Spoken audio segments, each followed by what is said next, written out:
ओम नमो भगवते वासुदेवाय। ओम नमो भगवते वासुदेवाय। ओम नमो भगवते वासुदेवाय। हरे कृष्णा। तो हर रोज की तरह प्रत्येक दिन की भांति आज हम पढ़ रहे हैं श्रीमद् भागवतम से। इसका विषय वस्तु है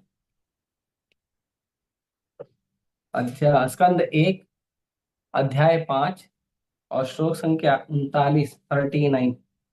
ठीक है।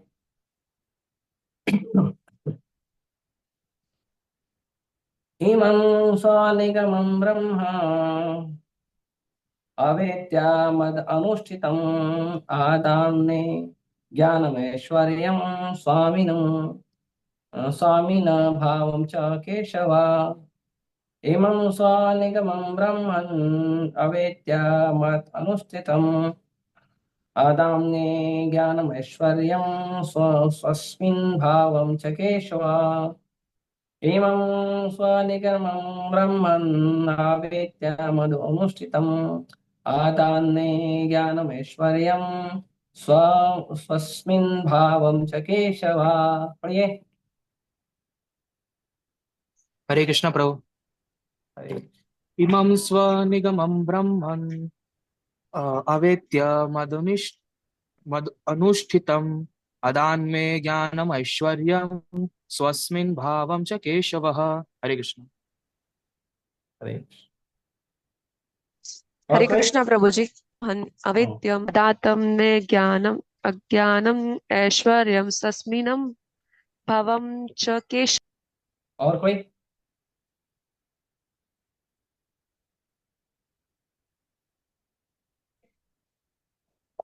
शब्दार्थ अनुवाद और तात्पर्य कृष्ण कृपा मूर्ति अभय चरणामृत भक्ति वेदांत स्वामी बात की जाए। एवं इस प्रकार स्वनिगमम भगवान विषयक वेदों का गुह्य ज्ञान ब्राह्मण, हे ब्राह्मण व्यासदेव, अविद्या यह जानकर मत मेरे द्वारा अनुष्ठितम संपन्न अदात वर दिया मैं मुझे ज्ञानम दिव्य ज्ञान ऐश्वर्यम ऐश्वर्य स्वस्मिन निजी भावम प्रगाढ़ प्यार तथा स्नेह च तथा केशव भगवान कृष्ण ने। हे ब्राह्मण, इस प्रकार सर्वप्रथम भगवान कृष्ण ने मुझे वेदों के गुह्यतम अंशों में निहित भगवान के दिव्य ज्ञान निहित भगवान के दिव्य ज्ञान का और फिर आध्यात्मिक ऐश्वर्य का और तब अपने घनिष्ठ से विनिमय सेवा का वर दिया। तात्पर्य। दिव्य शब्दों द्वारा भगवान के साथ संसर्ग सर्वात्मा भगवान श्री कृष्ण से अभिन्न है। भगवान तक पहुंचने की यह सबसे पूर्ण विधि है। भगवान के साथ ऐसे शुद्ध संसर्ग द्वारा जो भौतिक विचारों के अपराधों से रहित हैं, जिनकी संख्या 10 है, भक्त भौतिक स्तर से ऊपर उठकर वैदिक साहित्य के तात्पर्य को समझता है एवं दिव्य संसार में भगवान के अस्तित्व को भी समझता है। जो अपने गुरु तथा भगवान में अनन्य श्रद्धा रखता है, उसे भगवान क्रमशः अपने स्वरूप का साक्षात्कार कराते हैं। इसके पश्चात भक्त को योग सिद्धियां भी प्रदान की जाती हैं, जिनकी 8 संख्या है। इनमें से बढ़कर भक्त को भगवान का पार्षद स्वीकार कर लिया जाता है और उसे गुरु के माध्यम से भगवान की विशिष्ट सेवा का कार्यभार सौंपा जाता है। शुद्ध भक्त अपनी सुप्त योग सिद्धियों के प्रदर्शन की अपेक्षा भगवान की सेवा करने में अधिक रुचि रखता है। श्री नारद इन सब का वर्णन अपने निजी अनुभव से किया है और मनुष्य को वे सारी सुविधाएं प्राप्त हो सकती हैं जो नारद को भगवान के प्रति शब्द रूप के उच्चारण से प्राप्त हुई थी। इस दिव्य ध्वनि के उच्चारण पर कोई प्रतिबंध नहीं है, बशर्ते कि इसे नारद के प्रतिनिधि से प्राप्त किया जाए, जो शिष्य गुरु शिष्य परंपरा पद्धति से चला आ रहा है। ओम अज्ञानतिमिरन्धस्य ज्ञानाञ्जनशलाकया चक्षुरुन्मीलितं येन तस्मै श्रीगुरवे नमः। श्रीचैतन्यमनोभीष्टं स्थापितं येन भूतले स्वयं रूपः कदा मह्यं ददाति स्वपदान्तिकम्। वन्देऽहं श्रीगुरो श्रीयुतापदकमलं श्रीगुरून् वैष्णवांश श्रीरूपं साग्रजातं सकलरघुनाथान्वितं तं सजीवं साद्वैतं सावधूतं परिजनसहितं कृष्णचैतन्यदेवं श्रीराधा कृष्णपादान् सह गणललिता श्रीविशाखान्वितांश नमो विष्णुपादाय कृष्णपृष्ठाय भूतले श्रीमते भक्तिवेदान्त स्वामिनिति नामिने नमस्ते सारस्वते देवे गौरवाणी प्रचारिणे निर्विशेष शून्यवादी पाश्चात्य देशतारिणे नमः विष्णुपादाय कृष्णपृष्ठाय भूतले श्रीमते भक्ति सिद्धांत सरस्वती इति नामिने श्रीवासभानवी देवी दयिताय कृपाब्दये कृष्ण संबंध विज्ञान दायिने प्रभवे नमः माधुर्य उज्ज्वल प्रेमाढ्य श्री रूपानुग भक्तिदा श्री गौर करुणा शक्ति विग्रहाय नमस्ते नमस्ते गौरवाणी श्रीमूर्तये दीनतारिणे रूपानुगा विरुद्धाप सिद्धांत ध्वांत हारिणे नमो गौर किशोराय साक्षात् वैराग्य मूर्तये विप्रलंब रसाम्भूते पादाम्बुजाय ते नमः नमो भक्ति विनोदाय सच्चिदानंद नामिने और शक्ति स्वरूपाय रूपानुगवराय ते गौराविर्भाव भूमि निर्दिष्टा सज्जन प्रिय वैष्णव सार्वभौम श्री जगन्नाथाय ते नमः पांचाकल्पतरुभ्यश्च कृपा सिन्धुभ्येव च पतितानां पावनेभ्यो वैष्णवेभ्यो नमो नमः नमो मा कृष्ण प्रदाय कृष्णाय कृष्ण चैतन्य नामने गौरतुषे नमः पंचतत्वात्मकं दृष्टं भक्तरूपस्वरूपकं भक्तवतानं भक्ताख्यं नमामि भक्तशक्तिकं हे कृष्ण करुणा सिन्धु दीनबन्धु जगत्पते गोपेश गोपिका कान्त राधा कान्त नमस्ते जयतां सुरतरुर्भङ्गो मम मन्दमतिर्गति मत्सर्वस्य पादां भोजो राधा मदन मोहनो दिव्यवृन्दारण्यकल्पद्रुमादः श्रीमद्रत्नागार सिंहासनस्थौ श्रीमद् राधा शील गोविन्द देवो प्रेषालि सेवमानुस्मरामि श्रीमान दासरसारंभी वंशीवट्टटे स्थितः कर्षण वेणुसुने गोपी गोपीनाथाय श्रीस्तुनः तप्तकाञ्चन गौरांगी राधे वृंदावनेश्वरी वृषभानुसुते देवी प्रणमामि हरिप्रिय जय श्री कृष्ण चैतन्य प्रभु नित्यानंद श्री अद्वैत गदाधर श्रीवासादि गौर भक्तवृंद हरे कृष्णा कृष्णा कृष्णा हरे हरे हरे राम राम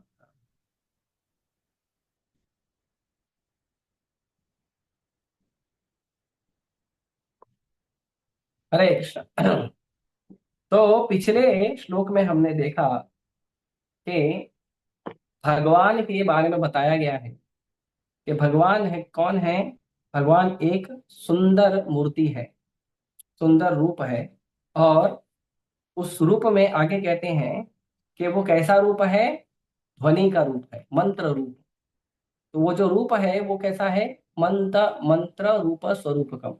तो भगवान का जो नाम है वहां यहाँ पे लिया है मंत्र मूर्ति। तो इसके बारे में हमने चर्चा किया था पिछली क्लास में कि किस तरह से भगवान जो है वो मंत्र मूर्ति हैं और भगवान जो है मंत्रों के द्वारा हमसे आदान प्रदान करते हैं। यदि हमें भगवान से संपर्क करना है तो हम देखते हैं कि मंत्रों के द्वारा या शब्दों के द्वारा, ध्वनि के द्वारा हम भौतिक संसार में बहुत सारा काम करते हैं। तो जब भौतिक संसार में ध्वनि के द्वारा काम हो सकता है तो आध्यात्मिक संसार में भगवान की उपस्थिति को स्वीकार करने के लिए या अनुभव करने के लिए हम मंत्रों का या ध्वनि का उपयोग कर सकते हैं। फिर आज के इस श्लोक में बताया गया है नारद जी बता रहे हैं कि हे ब्राह्मण, इस प्रकार सर्वप्रथम भगवान कृष्ण ने मुझे वेदों के गुह्यतम अंशों में निहित भगवान के दिव्य ज्ञान का और फिर आध्यात्मिक ऐश्वर्य का और तब अपनी घनिष्ठ प्रेममय सेवा का वर दिया। तो जब नारद मुनि पूरी तरह से शरणागत हो गए भगवान को, तो भगवान ने क्या दिया नारद मुनि को, 3 चीज दिया, लिख कर रखिए। सबसे पहला, वेदों के गुह्यतम अंशों में निहित भगवान के दिव्य ज्ञान। पहला कि वेदों के अंदर भी बहुत सारी ब्रांचेस हैं, बहुत सारा चीज है। वेदों के अंदर भी बहुत सारी बातें हैं, कर्म कांड है, ज्ञान कांड है और उपासना कांड है और क्या कहते हैं, विज्ञान है और उसके अंदर भूगोल है, ज्योतिषी है और खगोल शास्त्र है। बहुत सारी चीजें उसमें वर्णन है। और क्या कहते हैं, सैन्य शास्त्र है। तो वेदों में बहुत सारी वस्तु गई है। फिर वेदों में बताया गया है कि इस देवता की पूजा करो, इस देवी की पूजा करो, इस विधि से पूजा करो, ये सब बहुत है। लेकिन वेदों का जो सबसे गुह्य भाव है, कॉन्फिडेंशियल नॉलेज, वेदों का जो गुह्य ज्ञान है, कॉन्फिडेंशियल नॉलेज, वो है भक्ति। भगवान भगवत गीता में भी 18 अध्याय बोले हैं। 18 अध्याय में जो पहले 6 अध्याय हैं और जो आखिरी के 6 अध्याय हैं, ये दोनों सपोर्टिव अध्याय हैं। जो उसके बीच का 6 अध्याय है ना, वो बीच का 6 अध्याय क्या है, वो मेन मलाई है। इसीलिए भगवान ने क्या किया, भगवान ने भगवत गीता के अंदर जो दिव्य ज्ञान है, भक्ति का ज्ञान है, उसको बीच में रखा है। तो 7 से 12 अध्याय अगर आप पढ़ोगे तो उसमें केवल भक्ति भक्ति भक्ति भक्ति भक्ति लिखा गया है, क्योंकि वो बहुत कॉन्फिडेंशियल नॉलेज है और भगवान ने उसका नाम भी दिया है कॉन्फिडेंशियल नॉलेज। भगवान उसको गुह्य ज्ञान कहते हैं। तो ये जो गुह्य ज्ञान है ये भगवान दिए हैं नारद को। तो सबसे पहली वस्तु जो भगवान नारद को दिए वो क्या है, कि वेदों के गुह्यतम भाव में, गुह्यतम अंशों में भगवान का दिव्य ज्ञान दिया उन्होंने। वेदों के अंदर बहुत सारी चीजों का ज्ञान है, लेकिन सबसे जो कॉन्फिडेंशियल नॉलेज है, जो बुद्धिमान व्यक्ति ही समझ सकता है। इसीलिए भगवान भगवत गीता में कहते हैं, बहुनाम जन्म नाम अंते ज्ञानवान माम प्रपद्यते, कि बहुत बहुत जन्म होने के बाद भगवान को कौन व्यक्ति स्वीकार करता है, भगवान कहते हैं ज्ञानवान, मतलब जिसके अंदर सच में ज्ञान आ गया है वो स्वीकार करता है। जो व्यक्ति ठीक से ज्ञान नहीं लिया उसको थोड़ी पता है। तो जो ज्ञानवान है, जो वेदों को पढ़ के बहुत सारा वेदों को पढ़ा, बहुत सारे शास्त्रों को पढ़ा, बहुत सारे पुराणों को उपनिषदों को पढ़ा, और पढ़ पढ़ के जब उसकी बुद्धि और उसका जो ज्ञान है, जो उसने ज्ञान अर्जित किया, जब वो मैच्योर स्टेट पे पहुंचता है, परिपक्व भाव में पहुंचता है, तब उसे रियलाइज होता है कि वेदों को पढ़ने का मतलब होता है भगवान को जानना। तो वेदों का जो सबसे कॉन्फिडेंशियल नॉलेज है, भगवान के बारे में दिव्य ज्ञान, वो भगवान अपने भक्तों को डायरेक्ट देते हैं, बार बार पढ़ने की आवश्यकता नहीं। डायरेक्ट भगवत गीता उठाओ, डायरेक्ट भागवतम उठाओ, वेदों का कंप्लीशन आपके हाथ में है। केवल आप भगवत गीता भागवतम उठा के पढ़कर आगे बढ़ जाओ कोई अलग से वेद वेद पढ़ने की जरूरत नहीं है। तो सबसे ज्यादा महत्वपूर्ण जो ज्ञान दिया है नारद को, तो सबसे पहली चीज दी गई है, नारद मुनि को भगवान ने क्या दिया, वेदों के गुह्यतम अंशों में निहित भगवान का दिव्य ज्ञान दिया। दूसरा क्या दिया ज्ञान, दूसरा दिया आध्यात्मिक ऐश्वर्य के बारे में बताया। आध्यात्मिक ऐश्वर्य, संसार की वस्तु और आध्यात्मिक वस्तु में क्या अंतर है। संसार की वस्तुओं में लोग कूड़े कचड़े की तरह जिंदगी बिता रहे हैं, और आध्यात्मिक आनंद जो है वो परम भगवान के सानिध्य का जो दिव्य आनंद है वो अलग है। तो ये दोनों चीजों के बारे में नारद मुनि को बताया गया कि जो आध्यात्मिक ऐश्वर्य है वो कितना अच्छा है। तो पहली चीज तो भगवान के बारे में गुह्य ज्ञान बताया गया, दिव्य ज्ञान भगवान के बारे में बताया गया। दूसरा बताया गया है कि भगवान का जो आध्यात्मिक जगत का जो ऐश्वर्य है वो बताया गया। और तीसरा सबसे महत्वपूर्ण चीज बताया गया है, और वो है भगवान की घनिष्ठ, घनिष्ठ एकदम close, very close, very close, बहुत निकटतम, घनिष्ठ, घनिष्ठ प्रेममय सेवा। जिस व्यक्ति के अंदर भक्ति परिपक्व हो गई है उसमें ये तीनों चीज मिलेगी। आपको क्या मिलेगा, भगवान के बारे में दिव्य ज्ञान मिल जाएगा आपको, आध्यात्मिक जो ऐश्वर्य है, आध्यात्मिक जगत का, आध्यात्मिक आकाश का जो ऐश्वर्य है उसका ज्ञान मिल जाएगा आपको। और आप देखोगे कि वो व्यक्ति भगवान की सेवा बड़े प्रेम से करता है, बोलना नहीं पड़ता उसको, अथॉरिटी को बोलना नहीं पड़ता ये सेवा किया है ऐसे करो, वो अपने आप प्रेम से सेवा करते रहते हैं। तो इसके लिए जो भक्ति का परिपक्व भाव है वो यही है, क्या करना, भगवान के बारे में दिव्य ज्ञान प्राप्त करना, आध्यात्मिक ऐश्वर्य को समझना, और भौतिक तुच्छता को समझना। भौतिक तुच्छता को समझ के आध्यात्मिक ऐश्वर्य को प्राप्त करके आध्यात्मिक जगत में जाना, और उसके बाद हमें भगवान की प्रेममय सेवा प्राप्त हो, और वो भी घनिष्ठ हो। तो ये चीजें बहुत महत्वपूर्ण रखती है एक भक्त के लिए जो अच्छे से भक्ति करना चाहता है। आगे कहते हैं, तात्पर्य में प्रभुपाद जी कहते हैं कि दिव्य शब्द द्वारा भगवान के साथ संसर्ग सर्वात्मा भगवान श्री कृष्ण से अभिन्न है। भगवान तक पहुंचने की यह सबसे पूर्ण विधि है। तो कोई भी व्यक्ति यदि भगवान तक पहुंचना है तो उसके लिए सबसे आसान और कंप्लीट, सबसे आसान मतलब सबसे आसान, और सबसे कंप्लीट मतलब आप उसको कर लिया तो कुछ भी करने को बाकी नहीं रहा, वो है भगवान का शब्द ध्वनि से भगवान को आभास करना। कैसे करेंगे, भगवान का नाम जप करके। शब्द या ध्वनि में क्या है, भगवान नाम रूप है, कली काले नाम रूप है कृष्ण अवतार। तो भगवान नाम के रूप में अवेलेबल है, हरे कृष्णा कृष्णा कृष्णा हरे हरे, हरे राम राम राम हरे हरे। भगवान का दिव्य नाम है।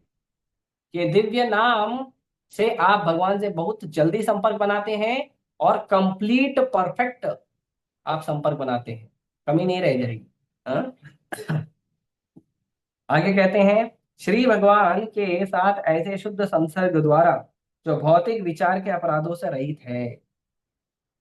भगवान का जो नाम जप कर रहे हैं, और नाम नाम जप करते समय आप कौन सा जो सावधानी रखना है, वो क्या है, वो सावधानी है हमारी 10 नाम अपराध। ये 10 नाम अपराध बहुत जरूरी है। एक मिनट में बताता हूँ 10 नाम अपराध।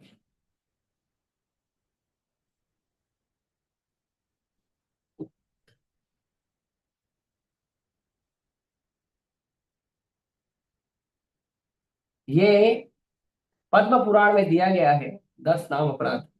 वो 10 नाम अपराध मैं आपको बताता हूँ।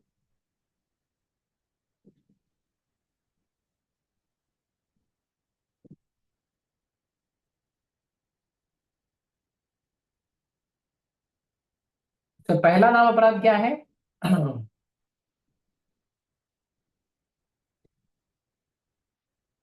पहला नाम अपराध क्या है? पहला नाम अपराध है कि भगवान के प्रचार में, सेवा में लगे हुए भक्तों की निंदा करना। जो लोग भगवान की सेवा में, प्रचार कार्य में सहयोग कर रहे हैं, ऐसे भक्तों की निंदा करना, सताम सताम निंदा, संतों की निंदा करना, साधु की निंदा करना, जो प्रचार में लगे हुए हैं, उनकी निंदा करना। दूसरा नाम अपराध है कि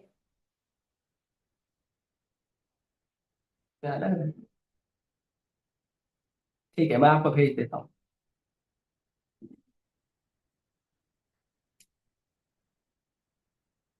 शिव ब्रह्मा आदि देवों के नाम को भगवान नाम के समान अथवा हाँ उनसे स्वतंत्र समझना।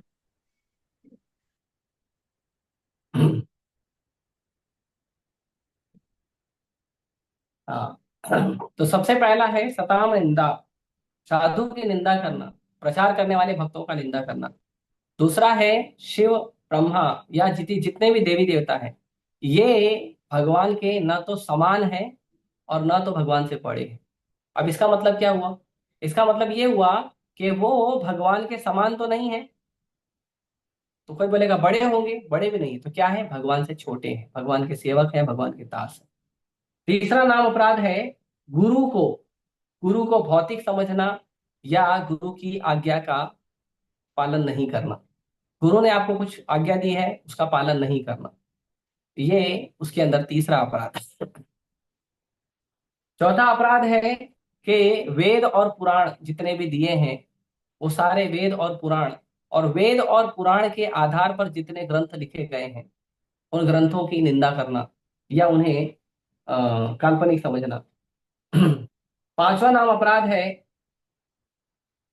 कि हरिनाम की जो महिमा है उसमें अर्थवाद का आरोप लगाना, उसके अंदर स्पेकुलेशन करना कि भगवान का नाम का इस ये मतलब होगा, वो मतलब होगा, ऐसा नहीं लगाना चाहिए।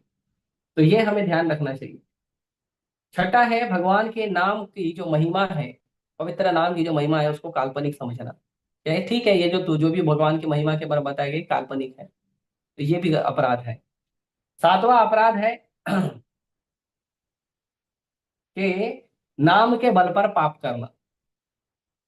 आप सोच रहे हो हरे कृष्ण महामंत्र में जप कर रहा हूं, और हरे कृष्ण महामंत्र जप कर रहे हो, और उसके साथ साथ आप ये सोचते हो कि मैं साथ में पाप भी करता हूँ, तो मैं नाम भी जप कर रहा हूँ, पाप भी कर रहा हूँ, तो क्या होगा, इस नाम के बल पर पाप कट जाएगा। तो ये नामना बलाद, इससे नामना बलाद यस्य ही पाप बुद्धि, नाम के बल पर पाप करना, ये सोचकर नाम जप करना कि मैं जो भी पाप कर रहा हूँ वो इस नाम से कट जाएगा। तो हरिनाम जो है वो पाप काटने का साधन नहीं है। उसके बाद आठवां नाम अपराध है कि हरे कृष्ण महामंत्र को कोई भी वैदिक हरे कृष्ण महामंत्र को कोई भी वैदिक पवित्र कार्य या कर्मकांड समझना। हरे कृष्ण महामंत्र जो है भगवान का दिव्य नाम है, वो हमें भगवान की भक्ति प्रदान करता है, साधु का संग प्रदान करता है, हमारे कर्मों को शुद्ध करता है और भगवान का दिव्य सानिध्य देता है, भगवान का प्रेम प्राप्त कराता है। वो कोई शुभ सकाम कर्म नहीं है, वो कोई कर्म कांड नहीं है। तो ये 8वां नाम अपराध है। 9वां नाम अपराध है जो व्यक्ति के हृदय में श्रद्धा नहीं है उसको हरिनाम की महिमा नहीं देना चाहिए। उसको हरिनाम दीजिए लेकिन उसकी महिमा मत सुनाइए उसको। जैसे स्कूल और कॉलेज के बच्चे होते हैं जो नास्तिक वाले होते हैं, वो केवल क्या क्यों नाम जप करते हैं, उनको बोलते हैं भाई माइंड कॉन्सेंट्रेट होता है और हमारा जो है कैपेसिटी एबिलिटी बढ़ता है बुद्धि बढ़ता है। उनको ये सब बताते हैं, उनको ये नहीं बोलते कि तुमको मालूम नहीं है हरे कृष्ण महामंत्र जप करने से कृष्ण प्रेम प्राप्त होता है, हरे कृष्ण महामंत्र जप करने से हमें जीवन में आध्यात्मिक जीवन में आनंद प्राप्त होता है। ये सब उसको नहीं समझेगा। तो जो श्रद्धालु नहीं है उसको हरिनाम की महिमा का उपदेश नहीं देना चाहिए। और अ, 10वां नाम अपराध है कि नाम के जो हमने नाम भगवान का अ, नाम हम ले रहे हैं, भगवान का नाम जप कर रहे हैं, उस नाम के जप पर क्या करना, अ,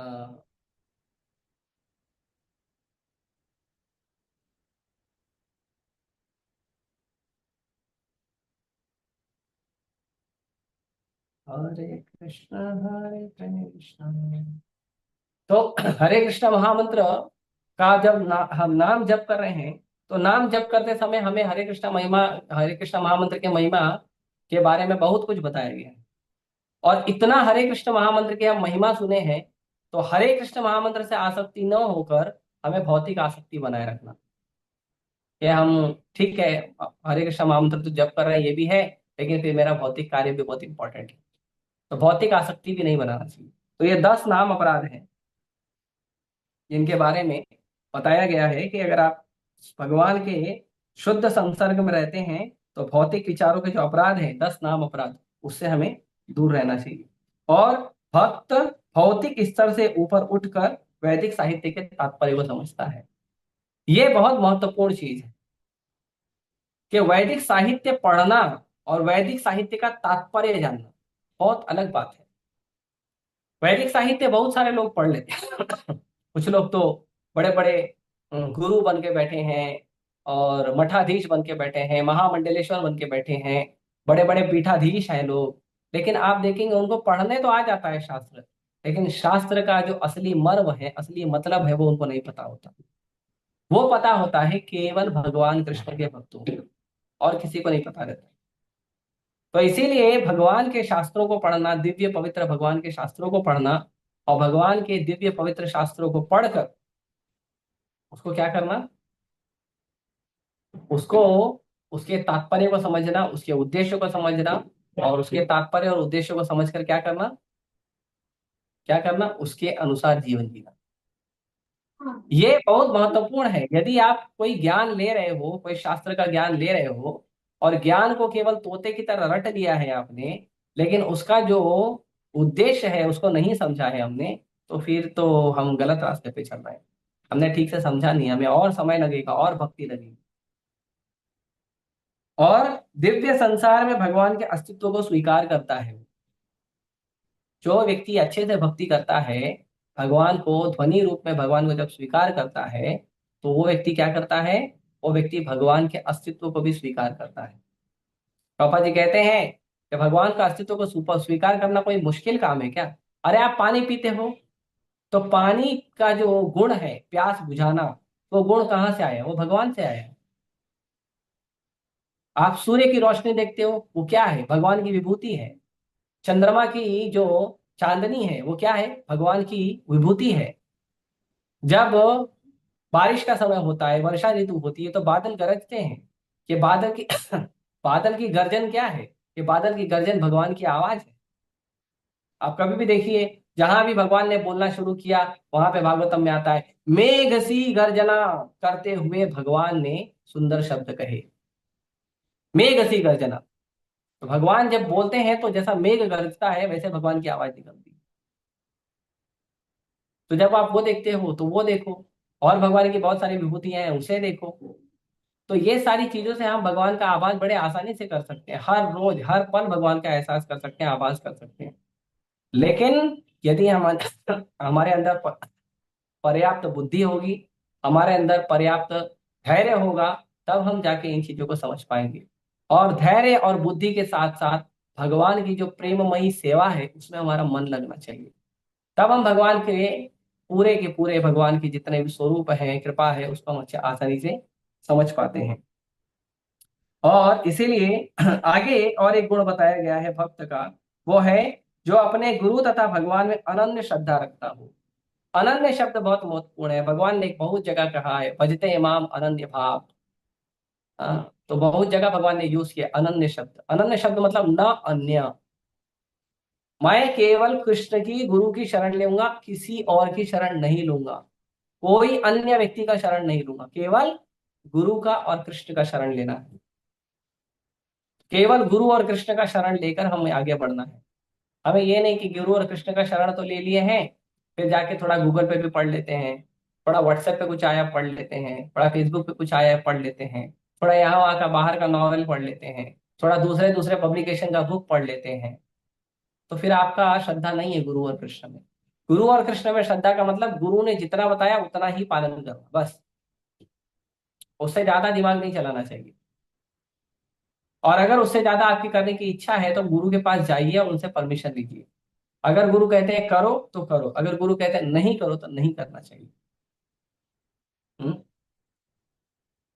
और फिर कहते हैं उसे भगवान क्रमशः अपने स्वरूप का साक्षात्कार करते हैं। जो व्यक्ति गुरु और भगवान के चरण कमलों में अनन्य श्रद्धा रखता है, भगवान खुद अपना दर्शन उसको कराते हैं।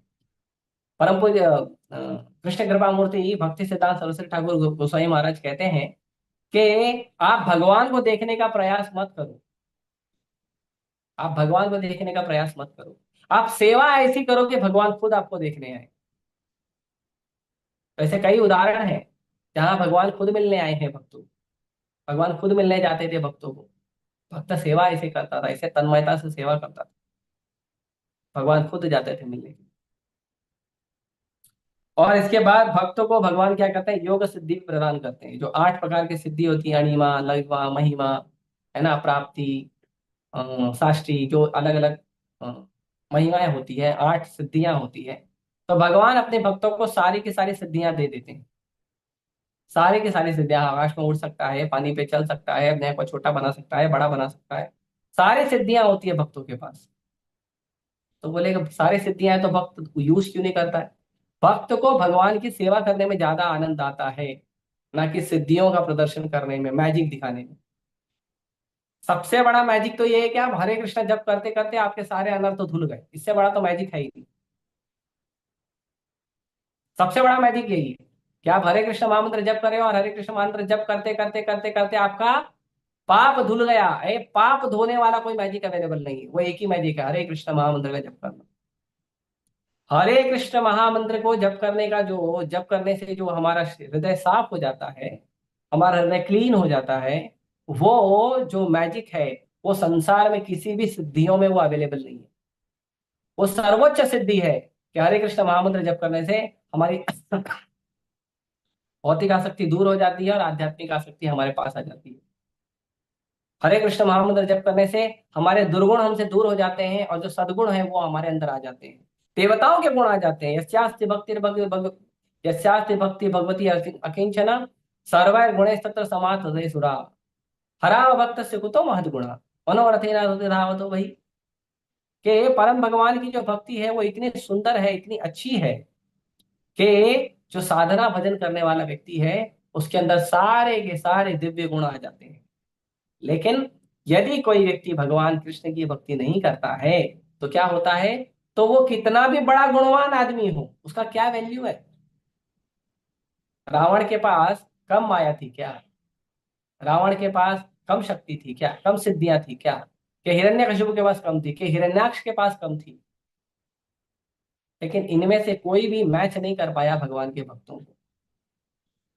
दुर्योधन, भीष्म पितामह, द्रोणाचार्य, कृपाचार्य, ये सब अर्जुन से ज्यादा पावरफुल थे, भीम से ज्यादा पावरफुल थे। लेकिन भगवान ने उनको जो है परास्त, उनको पराजय का स्वाद चखना पड़ा। क्यों? क्योंकि भगवान का भक्त ज्यादा महत्वपूर्ण है। आपके अंदर कितने भी गुण हो, सांसारिक गुण कितने भी हो, उसका कोई महत्व नहीं है। एक आध्यात्मिक गुण होना चाहिए, उसका महत्व है। बहुत सारे हजारों लाखों आपने गुण जमा कर लिए हैं, भौतिक गुण, उसका कोई महत्व नहीं है। शरीर छूटते ही सब खत्म। लेकिन एक आध्यात्मिक गुण रहेगा, वो आपके साथ अनंत काल तक जाएगा। तो ये एक हम आध्यात्मिक गुण होना बहुत जरूरी है। इसीलिए भगवान की जो भक्ति करते हैं, उनके हृदय में अपने आप धीरे धीरे धीरे धीरे पाप का क्षय होता है, अनर्थों का क्षय होता है, और अपने आप धीरे धीरे उसके हृदय में भगवान के प्रति प्रेम, भगवान के प्रति आसक्ति, भगवान की दिव्य प्रेममय सेवा के प्रति समर्पण, और सारे के सारे देवी देवताओं के सद्गुण उसके अंदर आ जाते हैं। उसे सिद्धि विद्धि नहीं चाहिए। क्या करेंगे सिद्धि लेके? हम थोड़ी मैजिशियन थोड़ी है, थोड़ा सोना निकाल के दे देंगे, थोड़ा विभूति निकाल के दे देंगे, और मैं बड़ा बाबा बन गया, बाद में भगवान बन गया, बाद में मर गया और जेल में गया। ऐसे बाबा नहीं बनना, ऐसा साधु नहीं बनना। भगवान की सेवा करना। हमको दुनिया को कोई मैजिक नहीं दिखाना है। दुनिया को मैजिक दिखाएंगे, बहुत सारे पब्लिक जमा करेंगे, वो क्या है? पब्लिसिटी स्टंट है। और भक्ति थोड़ी है।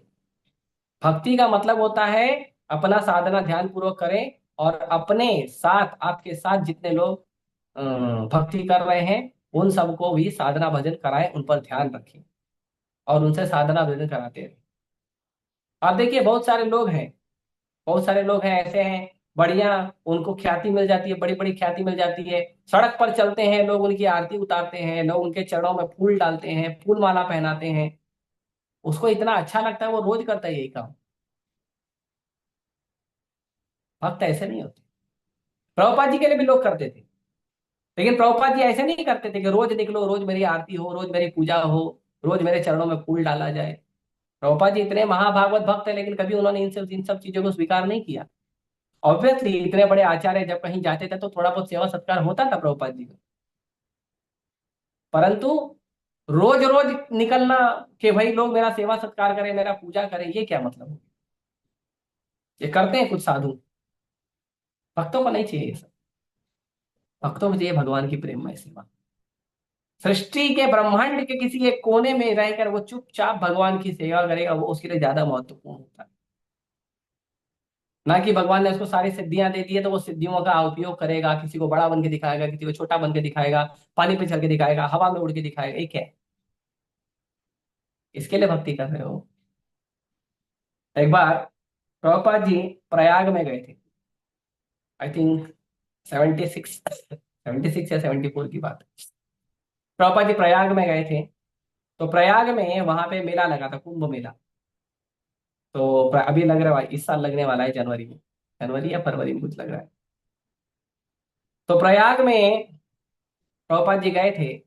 प्रभुपाद जी गए थे तो तब प्रभुपाद जी के पास सारे अमेरिकन शिष्य थे, अमेरिकन यूरोपियन शिष्य, ये लंबे लंबे गोरे गोरे, और एकदम हेड शेव किया हुआ, और गले में बीड बैग लगाया हुआ, और बढ़िया लंबे लंबे भगवा कपड़े में, और पूरे शरीर पर तिलक लगाया, 12 तिलक लगा हुआ है। इतने सुंदर लग रहे थे कि ऐसा लग रहा था ये लोग डायरेक्ट वैकुंठ से उतरे हैं। हाँ, बहुत सुंदर। प्रभुपाद जी बोलते थे they are my white elephants. मेरे गोरे आती है। तो जैसे ही प्रभुपाद जी गए अपने शिष्यों के साथ, क्या हुआ? वहां पे जितने साधु थे, वो प्रभुपाद जी के शिष्यों को देखकर दंग रह गए। कौन है ये? इतने सुंदर, जैसे साक्षात वैकुंठ से कोई उतरा है। तो वहां पे एक बाबा था, उसके शिष्य लोग देखने लगे प्रभुपाद जी के शिष्यों को। तो वो बाबा को अच्छा नहीं लगा। वो बाबा बोला, अरे ये क्या देखते हो, रुको, मैं दिखाता हूँ तुमको। तो वो क्या किए, वो बाबा, उन्होंने कुछ मंत्र पढ़ा और गंगा के पानी पर चलने लगे। और गंगा के पानी पर चलकर उन्होंने गंगा नदी को पार कर लिया। जब गंगा नदी को पार कर लिए, तो फिर प्रभुपाद जी के शिष्य लोग देख के दंग रहे, ओए ये क्या है? ये तो अजूबा है। पानी पे कोई चल सकता है क्या? ये देखो, ये साधु तो पानी पे चल रहा है। तो सब प्रभुपाद जी को पूछे, व्हाट इज दिस, क्या है ये, क्या है? प्रभुपाद जी बोले, शांत रहो, बताता हूँ। प्रभुपाद जी सबको लेके गए नाव के पास। नाव में बैठे, सारे भक्तों को नाव में बिठाया, और नाव से उन्होंने गंगा को पार कर लिया। और फिर उतरने के बाद प्रभुपाद जी ने जो नाविक है, जो नाव चलाने वाला है, उसको 2 पैसा दे दिया। उसका भाड़ा था, 2 पैसा उस समय चलता था, तो 2 पैसा उसको दिया भाड़ा, और भाड़ा लिया और फिर सब उतर गए। प्रभुपाद जी ने कहा कि 2 पैसे की वैल्यू के लिए आप नाव से 2 पैसे में पार कर सकते हो किसी चीज को। वो 2 पैसे के सेवा के लिए, वो 2 पैसे की वैल्यू के लिए उस इंसान ने 50 साल बर्बाद किया पानी पे चलने की सिद्धि प्राप्त करने की। अरे 50 साल हरे कृष्ण महामंत्र जप करोगे, डायरेक्ट भगवान के धाम पहुंच जाओगे आप। ध्यान पूर्वक भगवान का नाम जप करो, 50 साल भगवान की दिव्य प्रेममयी सेवा करो, भगवान कृतज्ञ हो जाएंगे आपके लिए। लेकिन उसने क्या किया? 50 साल तपस्या करके क्या प्राप्त किया? पानी पे चलने की शक्ति। भक्त लोग ये सब जरूरत नहीं। भक्त भगवान पे आश्रित होता है, भगवान की कृपा से भक्त को सब कुछ मिल जाता है। और जो भी सिद्धियां भक्तों को दी जाती है, जरूरत पड़ने पर भक्त उन सिद्धियों का उपयोग करता है, लेकिन केवल भगवान की सेवा में। और इस तरह से उपयोग करता है कि दुनिया को पता नहीं चलता है। अपना महिमा मंडन करने के लिए वो 8 प्रकार की सिद्धियों का उपयोग नहीं करता। हनुमान जी अष्ट सिद्धि नवनिधि के दाता, हनुमान जी 8 सिद्धियां हैं उनके पास। पर ऐसा नहीं, चलो जामवंत जी आ जाओ, अंगद जी आ जाओ, चलो सब लोग आ जाओ, चलो भालू बंदर सब आ जाओ, देखो अभी मैं अपनी सिद्धि दिखाता हूँ। हनुमान जी ने कभी ऐसा नहीं किया। हाँ, जब राम की सेवा के लिए जरूरत पड़ा तो हनुमान जी ने अपना सारा सिद्धि का उपयोग किया। लेकिन जब जब भगवान राम की ये सेवा नहीं थी, तो उन्होंने किसी सिद्धि का उपयोग नहीं किया, जाके चुपचाप साधु की तरह भजन करते हनुमान जी। हनुमान जी हमारे आचार्य हैं, हमारे आदर्श हैं। प्रभुपाद जी कहते हैं Lord Hanuman is our fighting acharya. तो लड़ाई कैसे करना वो सिखाते हैं। हाँ, पर जब जरूरत है तभी लड़ाई करना, सिद्धियां दिखाना, क्रोध करना, ये सब कब? जब भगवान की सेवा के लिए जरूरत है तब। यहां वहां अपने मन से नहीं करना। तुमको मालूम है I am angry young man, ठीक है, दूर रहो, नहीं चाहिए हमको क्रोधी लोग साथ में अपने। तो इसका कोई वैल्यू नहीं है, इसका कोई महत्व नहीं है। महत्व है भगवान की भक्ति का, भगवान के सानिध्य का, भगवान की प्रेममयी सेवा का। वो भक्तों में होना चाहिए। जादू टोना नहीं सीखना है हम। हम्म? इसीलिए आगे कहते हैं श्री नारद ने इन सब का वर्णन अपने निजी अनुभव से किया, और मनुष्य को वे सारी सुविधाएं प्राप्त हो सकती है जो श्री नारद को भगवान के शब्द प्रतिरूप के उच्चारण से प्राप्त हुई। देखिए, एकदम क्लियर प्रभुपाद जी कह रहे हैं कि नारद मुनि ने अपना अनुभव बताया, और ये जो नारद मुनि अपना अनुभव बता रहे हैं ना, इस अनुभव को प्रत्येक व्यक्ति प्राप्त कर सकता है यदि वो भगवान की दिव्य प्रेममयी सेवा भगवान के शब्द ध्वनि रूप में करे तो। बताओ, सबको फुल लाइसेंस है, सब लोग प्राप्त कर सकते हैं भगवान की इस भक्ति को, भगवान की इस कृपा को। प्रयास तो करो। सबसे पहला प्रयास करो, जो बोल रहे हैं उसको सुनो, ध्यान पूर्वक सुनो, ध्यान पूर्वक हरे कृष्ण महामंत्र का जप करो। जप करते समय कोई दूसरा काम मत करो, केवल जप करो। जप सबसे महत्वपूर्ण है। जब आप किसी को बुलाते हो, कोई मेहमान को बुलाते हो, और मेहमान आके तुम्हारे सामने बैठता है, तो उसके सामने काम करते रहते हो घूम घूम के। मेहमान यहाँ पे बैठा, आप यहाँ देख देख के बात कर रहे हो, चलेगा? नहीं चलेगा। तो भगवान को आप हरिनाम प्रभु को बुलाए, नाम प्रभु आ गए, आपकी जीवा पे नाम प्रभु आए हैं, आपके मुंह से हरे कृष्ण महामंत्र निकल रहा है, और आप बैठ के मोबाइल देख रहे हो, न्यूज़पेपर देख रहे हो, मैगजीन देख रहे हो, किसी से बात कर रहे हो, किसी की बात कर रहे हो, क्यों कर रहे हो? तो ध्यान पूर्वक करोगे ना, तो ये सब कुछ प्राप्त होगा जो नारद मुनि को प्राप्त होगा। ये गारंटी दे रहे हैं प्रभुपाद जी। आगे कहते हैं इस दिव्य ध्वनि के उच्चारण पर कोई प्रतिबंध नहीं है, बशर्ते इसे नारद के प्रतिनिधि से प्राप्त किया जाए, गुरु शिष्य परंपरा से।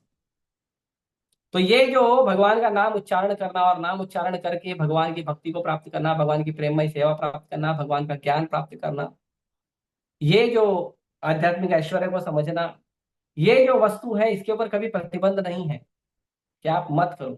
लेकिन अगर करना है ना, तो गुरु शिष्य परंपरा में नारद जी के प्रतिनिधि से प्राप्त करिए। सड़क चलते किसी भी व्यक्ति से मत प्राप्त कर लिए। यूट्यूब घूम रहे हैं, यूट्यूब में लेक्चर की शॉपिंग कर रहे हैं, और लेक्चर की शॉपिंग करते करते किसी का लेक्चर सुनने लगे, उसको फॉलो करने लगे। ये बाबा बहुत अच्छा बोलता है, ये बाबा बहुत फेमस है, इसके लिए उसको फॉलो करने लगे। ये बाबा तो विदेशी है, ये बाबा तो विदेशी है, ये बाबा तो अच्छा गाता है, इसलिए मत फॉलो करिए। फॉलो करते समय आप चेक करिए क्या वो नारद जी का प्रतिनिधि है। फॉलो करते समय आप ध्यान दीजिए कि क्या वो गुरु शिष्य परंपरा में है। नहीं है तो रिजेक्ट करिए। अपने आप को धोखा मत दीजिए, ये बाबा वो बाबा, ये साधु वो साधु के चक्कर में जाके मत धोखा दीजिए अपने आप को। आपको लगता है कि आप किसी साधु को फॉलो कर रहे हैं क्योंकि वो साधु बहुत फेमस है, आप किसी साधु को फॉलो कर रहे हैं क्योंकि वो साधु जो है वो बहुत अच्छा प्रवचन देता है, या विदेशी है, या अच्छा संगीत करता है, इसलिए आप फॉलो कर रहे हो। क्यों? आप इसलिए फॉलो करो कि वो साधु गुरु शिष्य परंपरा में नारद का प्रतिनिधि है या नहीं, तब जाके आपका फॉलो सही होगा, नहीं तो हमारा फॉलो गलत है।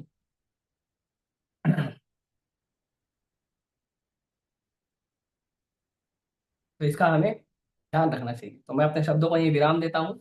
आप किसी भक्त को कुछ प्रश्न पूछना है तो पूछिए, समय बहुत ज्यादा है, हम ज्यादा प्रश्न भी ले सकते हैं। हरे कृष्ण।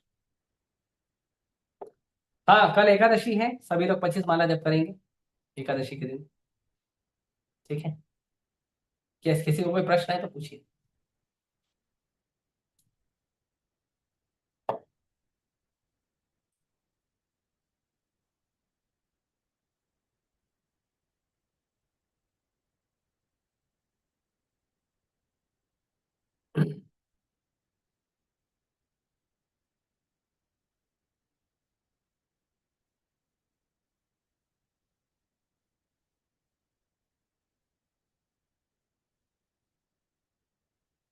ठीक है, कोई प्रश्न नहीं है। आप सभी का बहुत बहुत धन्यवाद।